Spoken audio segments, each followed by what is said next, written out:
All right. I'm live. Okay. Now the stream is was supposed to start at 1. My apologies for that. Um, you probably clicked on the video because I have a new series I'm going to be starting up. I talked about it yesterday. If you did not see it, I talked about it in my Raw NXT review. If I sound a little bit wonky, it's because I just had a fill-in, so it kind of numbed my mouth. So we're going to be talking about theories on here. We're going to basically, I think I've been wanting to do this for a while.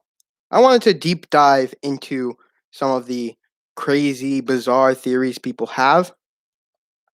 So without further ado, I want to deep dive into the theories of these individuals, because these individuals have very great in-ring ability, great in-ring awareness, and WWE is doing something with these superstars, but what is it? You're probably wondering why isn't Adam Cole, or why is Adam Cole on this list? Well, Adam Cole is on this list for a reason, because I think there's more to Adam Cole than us fans know about. I feel like Adam Cole has something. But first, I want to start with Jeff Hardy, because Jeff Hardy is a living fucking legend. Jeff Hardy is one of the most extreme take risk kind of guy. My cousin likes this wrestler in particular because he is so great.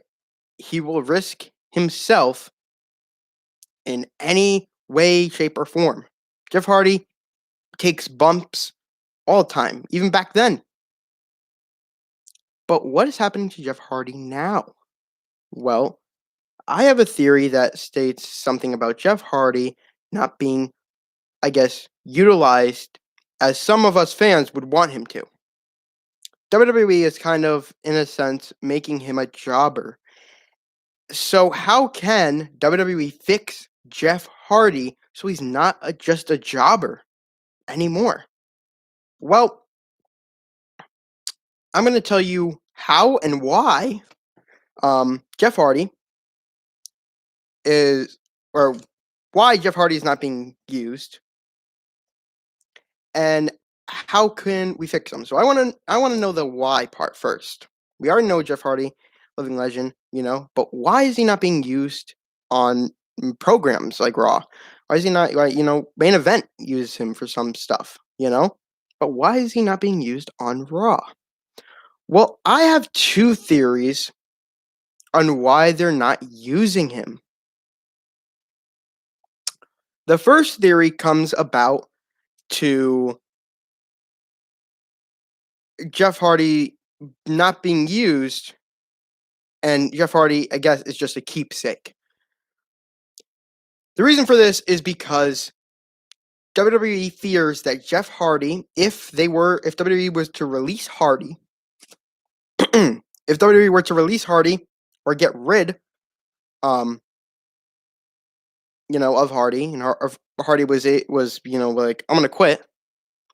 WWE fears that Hardy may just go with his brother to AEW, which I did watch yesterday, surprisingly, and it was really great. But WWE fears that Jeff Hardy may go with his brother, and this could be a problem. So WWE has decided to keep Hardy and just not use him. I guess, in a sense, holding him hostage, not letting him leave. Kind of like what they did to Andrade, and kind of what they're doing to Keith Lee, in a sense. But Jeff Hardy needs to be more utilized. He's a legend. He needs to go out there. You know what I mean? Like, honestly, I felt like WWE could have done something with I think they started up with an angle, maybe. Hardy versus Cedric, a little angle there could have been something, but they didn't capitalize on it. And where the fuck is Shelton Benjamin too? They're scared that they could probably get rid of Shelton Benjamin as well. I don't blame WWE if they do. I don't blame WWE. I don't blame, like, if you want to get rid of them, I mean, they're not doing anything, really. So I wouldn't blame them for getting rid of them. What I'm gonna blame WWE for, though, is not utilizing their talent. And honestly, if they do release Shelton, if they do release Jeff, it makes sense because they're living legends themselves. You know? The second reason why WWE is keeping Hardy. They're keeping Hardy so they can punish him by not putting him on TV. You guys remember when Rusev left, or well, Rusev got released, and he went to AEW. Well, guess what WWE decided to do? Because of the back turn, or turning their back, and now he's a champion, they have decided to just completely put Lana in a shitty position by having Nia Jax just put it through table week after week. You know, she literally got fucked over in this. And Vince McMahon must have a grudge. He really must. He must have a grudge for Lana. So, the same thing could just be for Jeff Hardy. Vince McMahon is not putting him on TV because his brother's in AEW. You know? And I don't really think that this could be it. I think it's the first one that could really be it. And it's because if this was the case, well, then they would be doing shit to Edge just because Christian's on fucking AEW. You know what I mean?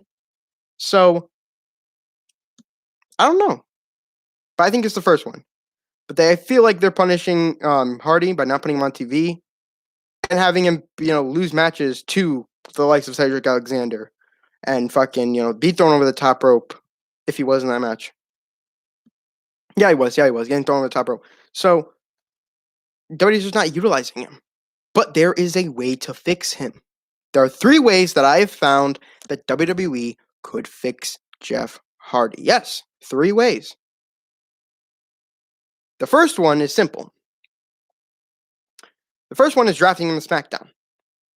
Now, this comes by the, fact that when Hardy was on SmackDown, he had feuded with, he won the Intercontinental title picture when he became Intercontinental champion holder for just a little reign.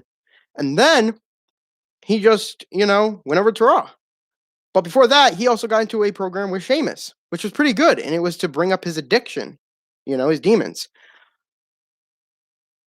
Pamela Productions has done a great video on explaining how Hardy could be, how Hardy can be fixed, but also the storyline of the Twisted Hardy. He has a video of what if Hardy never left WWE in 2009. This, I think it was 2009. That video was so great for a heel run, I will get to. But SmackDown could literally utilize Jeff Hardy and make Jeff Hardy a legend by putting him into a feud with Roman Reigns himself. 3 matches, Hardy will lose this, but it's again the thought that he could be coming back, that he could actually, Hardy could get himself a champion title picture with Roman be in there because he's a legend, and the draft can do that. But I kind of have my doubts now because of the draft getting pushed back to October, which WWE, you're sticking your foot in a hole here. I don't know. I feel like you're making I think WWE's making a bad decision. I think they should have it in September. The reason for this is because you guys, Solo Monster made a great point out on this one. I was happy to hear Solo Monster when he was talking about this. Raw is in deep water right now. They're in deep shit. And when fucking Monday Night Football comes back, that lowest rating we just saw, the 3rd lowest rating, oh my God, we're going to see the lowest to lowest ratings in September when Monday Night Football comes back. So, Monday Night Raw, you're kind of in some water here.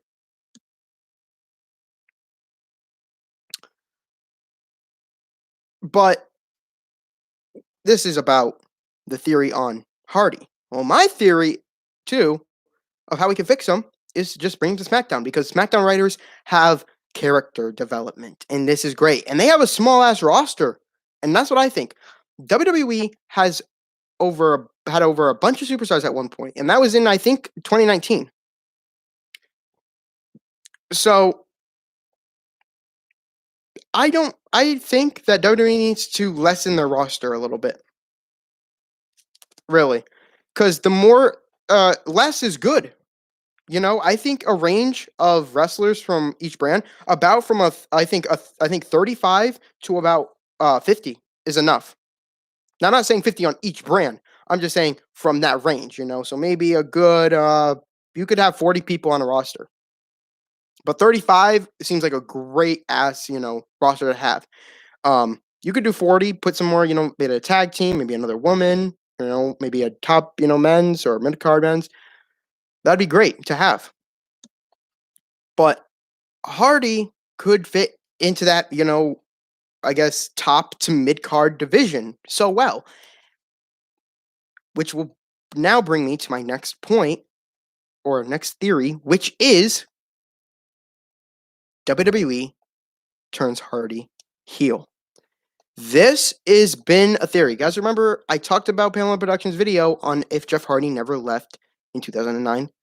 And Pamela Productions summed up an idea for Hardy and him turning heel. Instead of, you know, carrying the fact that he can, you know, overcome his demons, it's the fact that his demons take control of him. Or bring out Brother Nero or Willow or something. Turning Hardy heel would be a great idea, in my opinion. I think that Hardy has just been too of a nice guy, too of an over-the-top guy. I'm thinking that if we turn Hardy heel, make him cut some promos, dark promos, kind of like Aleister Black, I think he will do a phenomenal job. I think he'll do a great job at being a heel. He could go into the likes and he can go into feuds with some people, you know, especially Hardy heel in the mid-card division, likely on SmackDown or Raw. It fits perfectly. More on SmackDown, and I think that that should be the case.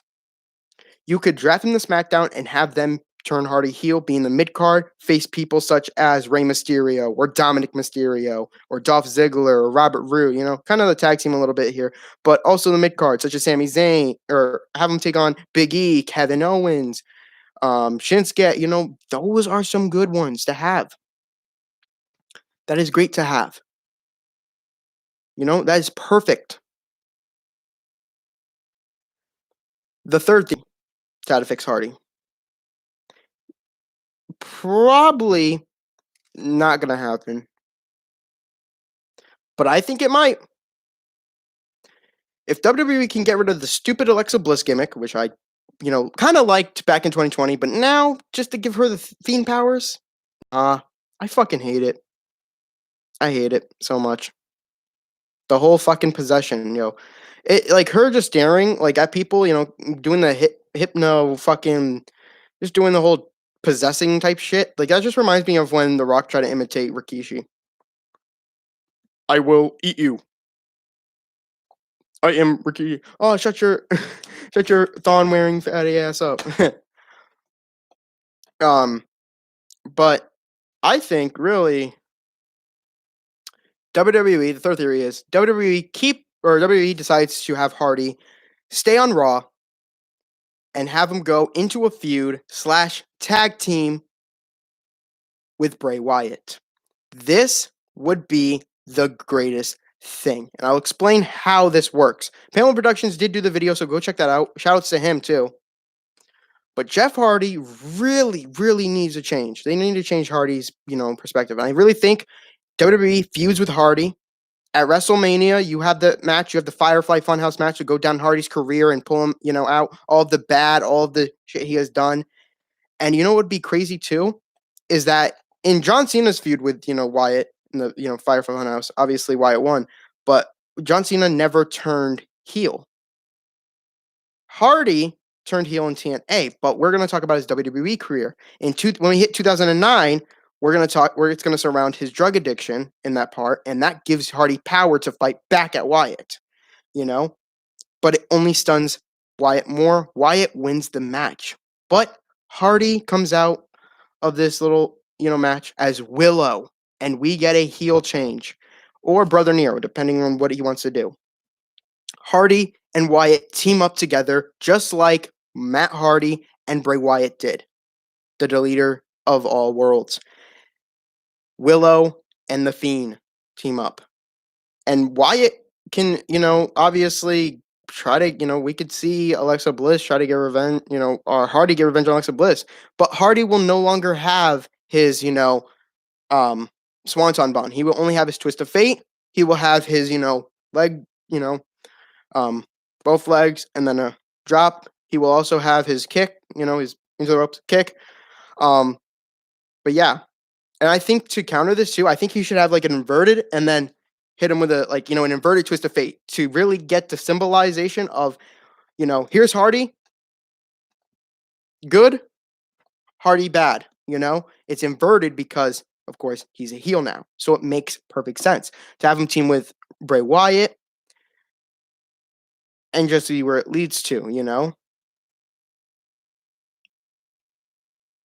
But I've always wanted, I think when Jeff Hardy came back to WWE and I saw Bray Wyatt, Matt Hardy, and Jeff Hardy together at one point, when Matt Hardy and Bray Wyatt had a tag team, I wanted to see Hardy face Bray Wyatt. And I think that this would have been great programming. You couldn't even have a special guest referee. You could have had Matt Hardy be the special guest referee. I just always wanted to see Bray Wyatt take on Jeff Hardy one-on-one. Have Bray Wyatt win the first time, and then the second time, make it like a, special match, make it like last man standing or false count anywhere, and have Hardy pick up the victory, But if you want to go in the darkest sense ever, I think the best way to turn Hardy heel would be to either send him to SmackDown and have the writers turn him heel and make him into the mid-card, or have him turn heel via Bray Wyatt defeating him or finding his, I guess, inner demons and controlling his demons and making them turn on Hardy and have the demons control Hardy, making it perfect, sense here. And Bray Wyatt could probably take the powers back. Who knows? Honestly, anything can really happen. But that's how I would fix Hardy. From my point, I really think that Hardy could actually be heel. That's the best way to fix him. Turn him heel. See where it goes. Draft him to SmackDown, really. Hardy does not need to be a jobber. He does not need to be, backstage sitting there wondering if and when he's going to get a match. He needs to have a match on Raw. Because looking at his win and loss record, bro, I've seen he's only had fucking 15 losses and 5 wins within 2021? That sucks. That's Garbo. That's my take on Jeff Hardy, and I think I really think the theory is why they're not using Hardy. I think it's the first one. I think it's because they're trying to keep him. They're trying to keep him on Raw. They're trying to keep him in the company so he doesn't go with AEW where his brother is. Adam Cole, baby. Adam Cole is a weird one to be here, right? You think Adam Cole is, how am I going to get myself out of this one? How am I going to talk about Adam Cole, Well, Adam Cole has been utilized a lot. During his time, he carried NXT on his back. And hands down, Adam Cole is probably the best wrestler in NXT alone. But Adam Cole does have some things that, I do want to talk about. A couple things here, too. The theory I want to talk about with Adam Cole is his match with Pat McAfee. I looked back at this, too, and I was like, Pat McAfee obviously wanted Adam Cole on the show. Take some time, obviously have Adam Cole come on the show. Hey, come on the show, Adam Cole. I want to talk to you for a bit. To then have this whole shit play out, and have Mr.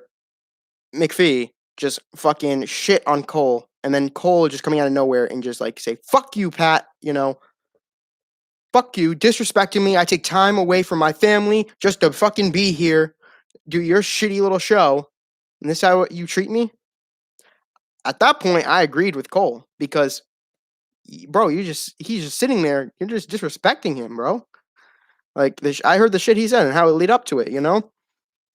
But why do I have a theory on that? Well, it's not more about the feudal. It's not more about, you know, the like what went down. It's more of the fact of, was it set up? Was it staged? Or was this legit? And I'm talking about how the started. It started with Cole coming on the Pat McAfee show and having Pat McAfee disrespect Cole. Was it staged? Or was it, you know, was it actually real? And if it was real, my God, WWE did so well to capitalize on it. If it was staged, well, then I don't like it. I mean, the whole feud alone was so great. But that part right there is my conspiracy. And what do I think? And what do I think? I personally think that it was real. I think that Pat McAfee literally got under Cole's skin and decided to fucking just go for it. And then Cole had to, you know, be a man and play along with it and just fucking, you know, say all that and this. But then to obviously add it into WWE programming, like make it a story, my God. And remember, I love personal feuds. Those are my favorite fucking feuds ever. All the personal ones. Anything that has to surround fucking personal. So like, you know, real life, you know. So AJ and fucking Samoa Joe, probably the best for me so far. You know, the Bloodline story is so good right now. So don't stop there. But I think it was real. I think Adam Cole, and the reason I think it's real is because, one, why would WWE, if it were staged, why would WWE have Adam Cole start swearing and saying "fuck this, fuck that"? You know, they don't let superstars say that on TV.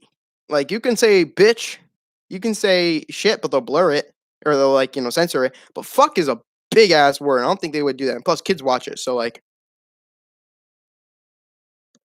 you know. But Cole started, you know, saying "fuck this, fuck that, fuck your show," you know, shitty, and shitty's a big, you know, actual swear word, sir. So I think it was real, and I loved it. But it could have been staged. It really could have been staged. You could have had Triple H there and just have him, you know, go off. Go off. Pat McAfee's like, go off. You can swear on here. You know? Yeah, we don't care. I mean, well, for WWE, they're gonna censor it, but like, you know, Pat McAfee show, fuck yeah, I swear. Fuck this, fuck that, you know, do something. That's my take. Hold on, guys. Okay. But Adam Cole is just a badass right now. He's such a badass. And I predicted that Cole would win his match against O'Reilly, number 2. And it made sense perfectly. It made perfect sense. Of course, you know, O'Reilly, the story was to prove that O'Reilly does not need Cole anymore, which is true. O'Reilly proved that. And then Cole versus O'Reilly again. Cole picked up the victory because we've already proven the statement that Kyle O'Reilly does not need Adam Cole. So the statement here is that O'Reilly is just nothing more than a chicken shit.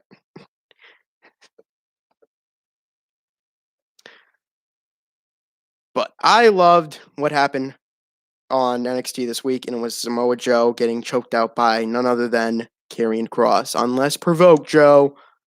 I'll say this. Karrion Kross, you're next week, bro. You ain't surviving. Samoa Joe will find your ass, and he'll make, or like, I don't know how it played out, but something's going down here. But then the bizarre thing with Cole, I'm gonna go back to Cole. Bizarrest thing with Cole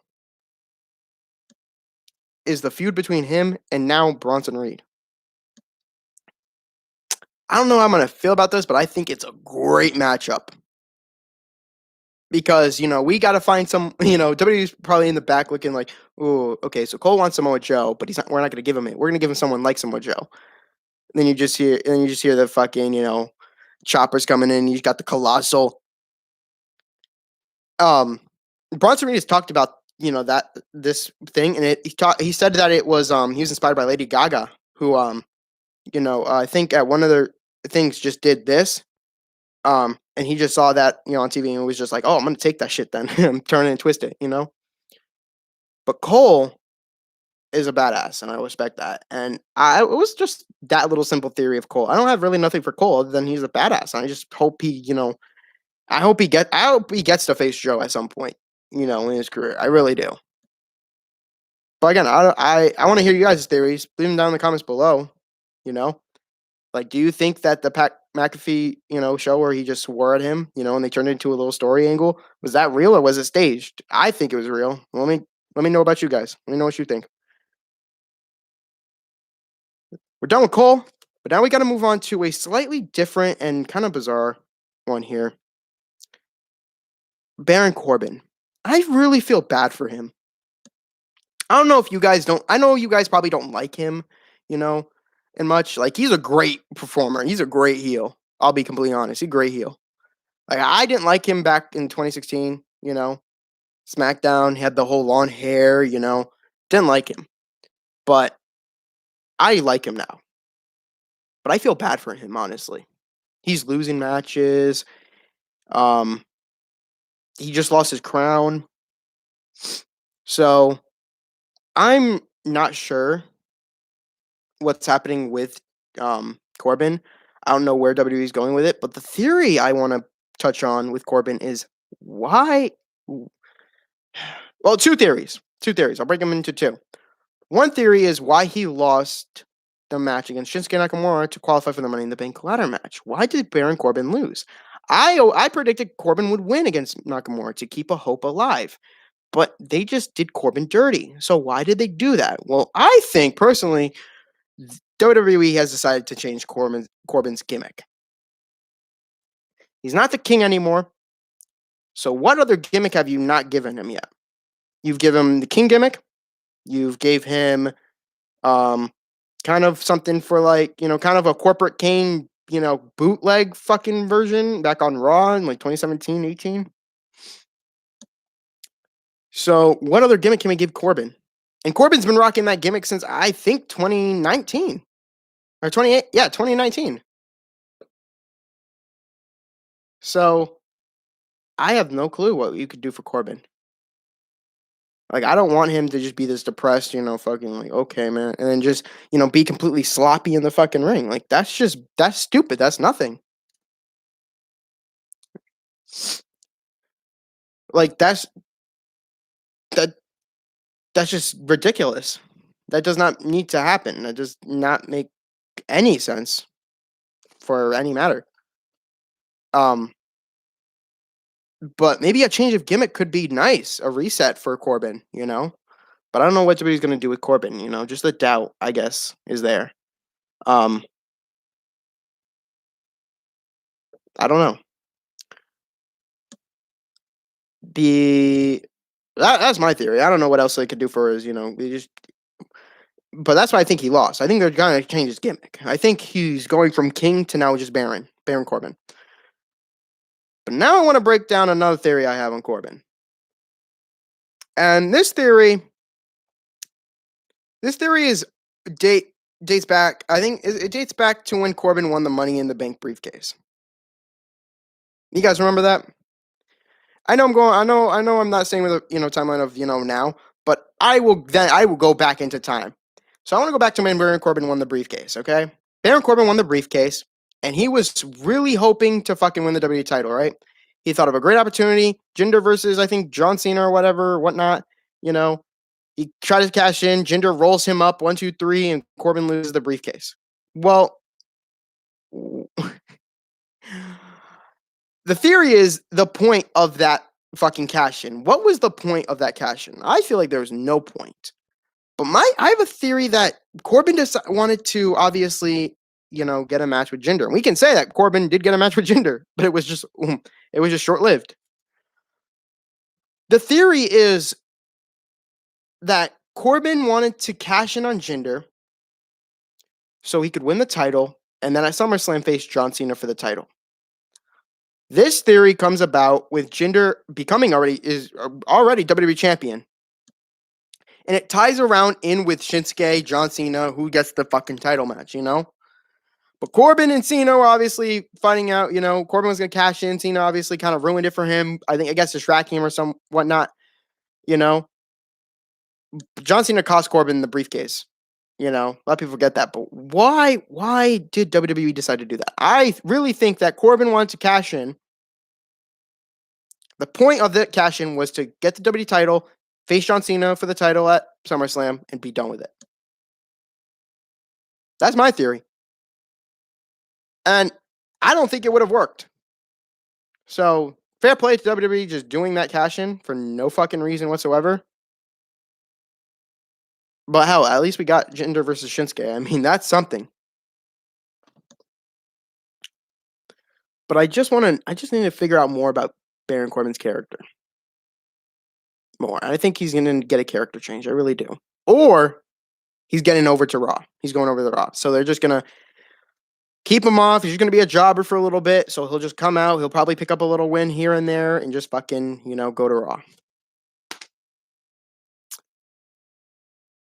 So one thing I want to discuss is that it has been confirmed Mandy Rose is officially on NXT. But we have a new member to Raw, and her name is Aaliyah. You guys probably have heard this on the news. Yes, Aaliyah has been drafted over to Raw, and they gave NXT Mandy Rose. I don't know how this is going to work, though, because WWE, you realize what you've done now, right? WWE has officially now just broken up Mandy Rose and Dana Brooke. So that means that there is only now 2 tag teams. If Shotzi,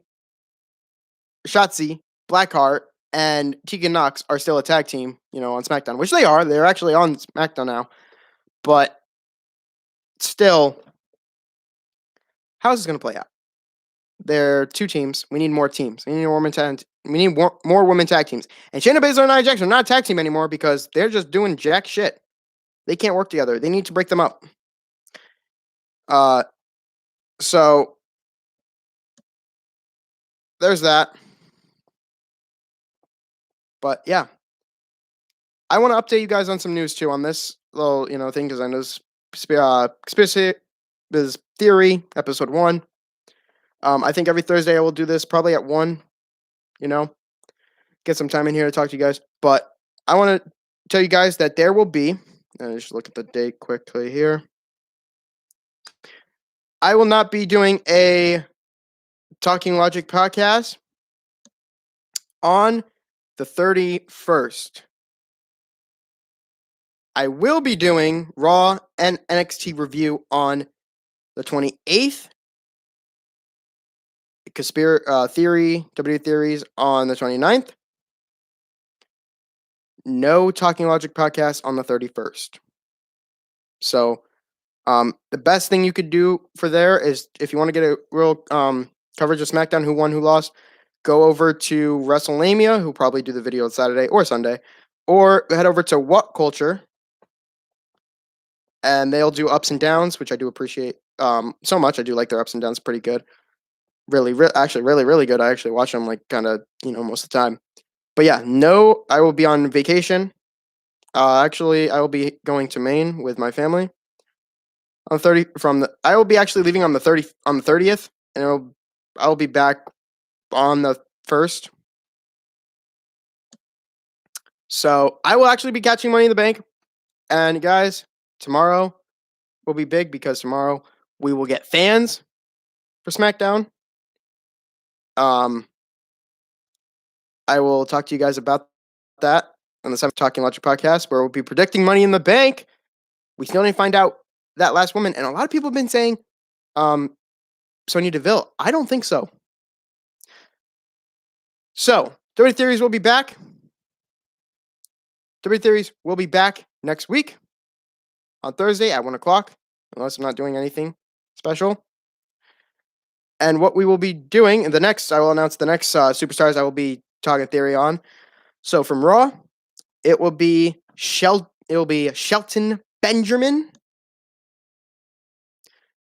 From NXT, it will be actually who from NXT do I want to actually theorize about. I don't know who I could do a theory on.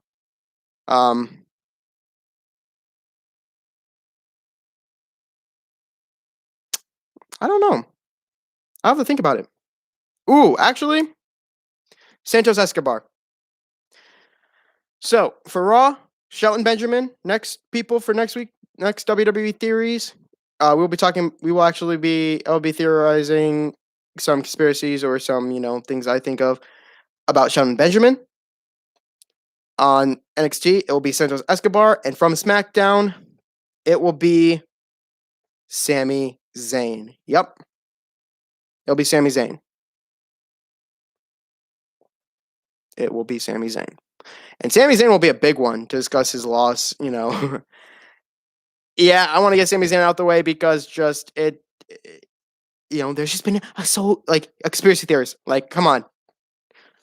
That's it, guys. Don't forget to subscribe to the channel. Please leave a like, comment down below, and turn on post notifications so you'll never miss a stream like this. I will see you guys on Saturday, 8 o'clock p.m. 8 o'clock a.m. Eastern Standard Time. Talking Logic podcast. We will be covering SmackDown with the fans back, predicting Money in the Bank. Also, on Sunday, don't forget that I will be live streaming Money in the Bank matches, part 1, part 2. I will not be showing you guys because of copyright and because of, I don't want, of course, the law. You can never show anything WWE because they'll fucking block the video. But you guys will get to see my reaction, part 1, part 2 of that. So you'll see that on Sunday.